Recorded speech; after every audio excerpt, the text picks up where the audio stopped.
Joining class 7। आज हम अपना नया टॉपिक पढ़ेंगे मार्केट अराउंड अस में, ठीक है। और वो टॉपिक का नाम है shopping complex and malls.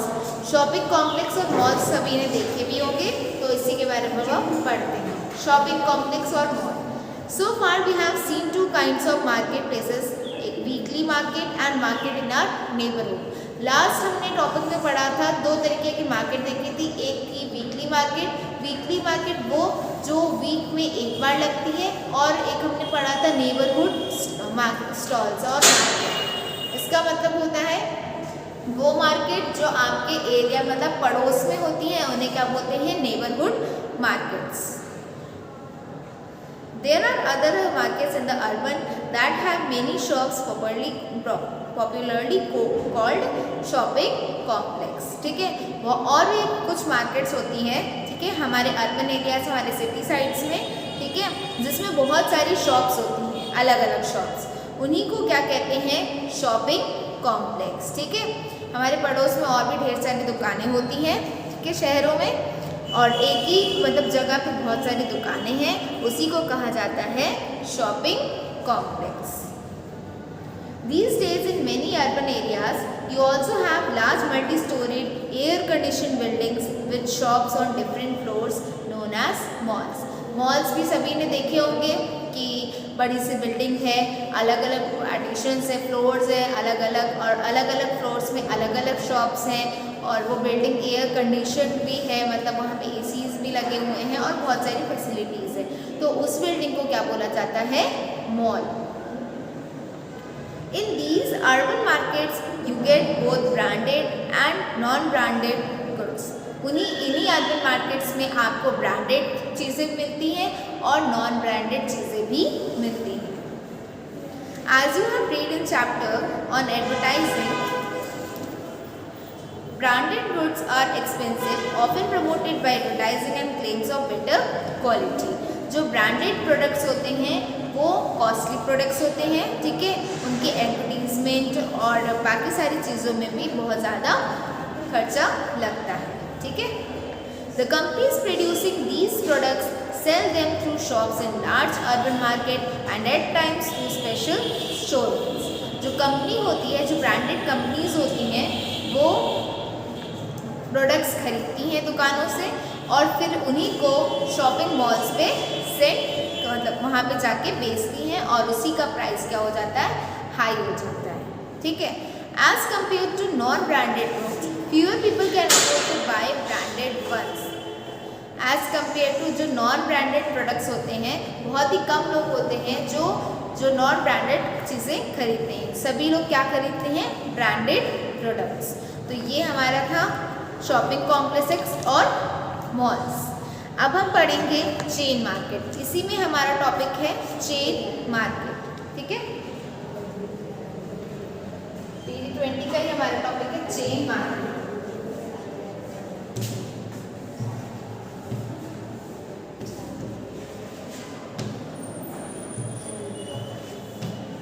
Chain market क्या होता है, ये पढ़ते हैं।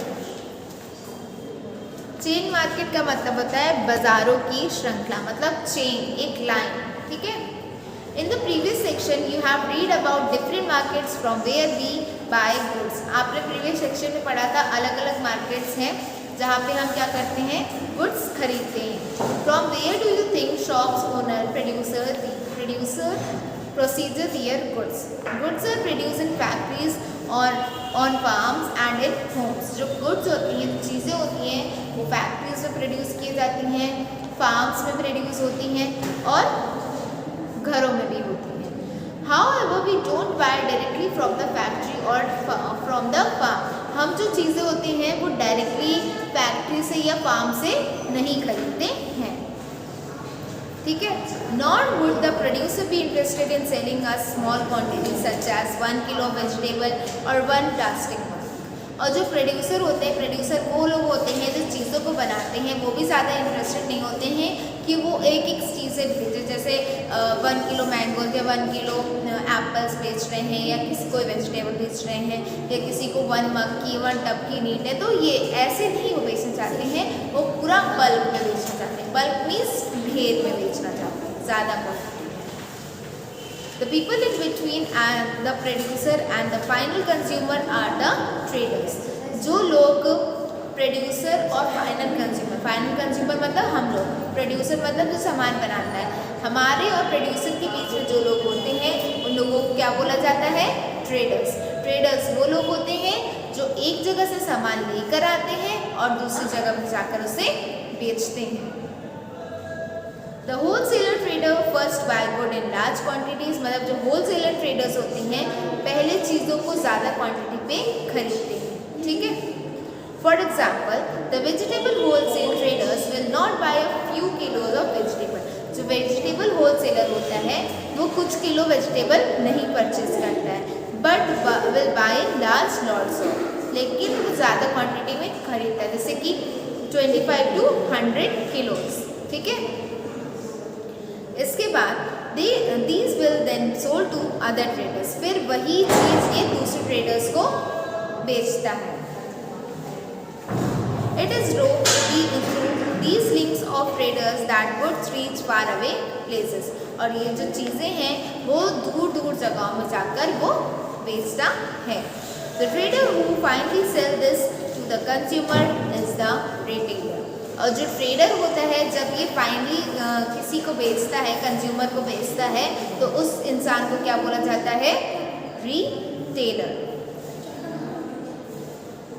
This could be a trader in a weekly market, या तो वो व्यक्ति होगा जो वीकली मार्केट में सामान बेचता है, या हॉकर जो गली गली जाके सामान बेचता है, या शॉप्स जो शॉपिंग कॉम्प्लेक्स में होती हैं, ठीक है, वो रिटेलर होता है जो होलसेल में चीज़ें खरीदता है और फिर लोगों को, कंज्यूमर्स को, जो फाइनली कंज्यूम करते हैं उन लोगों को बेचता है।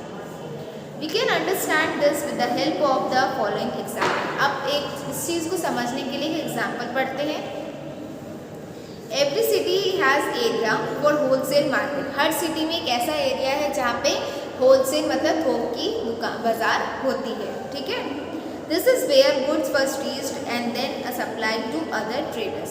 ये वो जगह होती है जहाँ पे गुड डायरेक्टली बन के आता है, फिर वो वहाँ से दूसरे सप्लायर्स को बेचा जाता है। The roadside hawkers whom you read about earlier would have purchased a large quantity of plastic items from a wholesale trader in the town.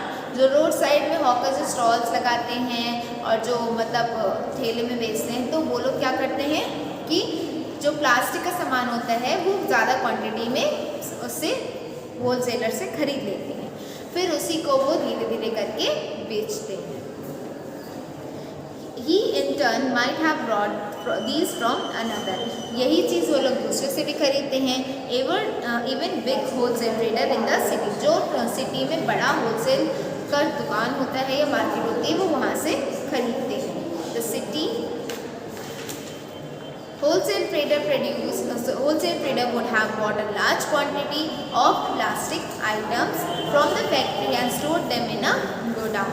जो होलसेलर होता है वो फैक्ट्री से चीज़ें खरीद के लाता है और उसको कहाँ स्टोर करता है? गोडाउन में स्टोर कर देता है, ठीक है। In this way a chain of market is set up, इसी तरीके से मार्केट की चेन बनती है। When we purchase, we may not be aware of the chain of market through which these goods travel before they reach us. जब हम चीज़ें खरीदते हैं तो हमें इस चेन के बारे में नहीं पता होता कि किस तरीके से गुड हमारे तक आए हैं। तो ये चेन हमने अभी पढ़ी कि पहले जो चीज़ें होती हैं वो फैक्ट्री से आती हैं।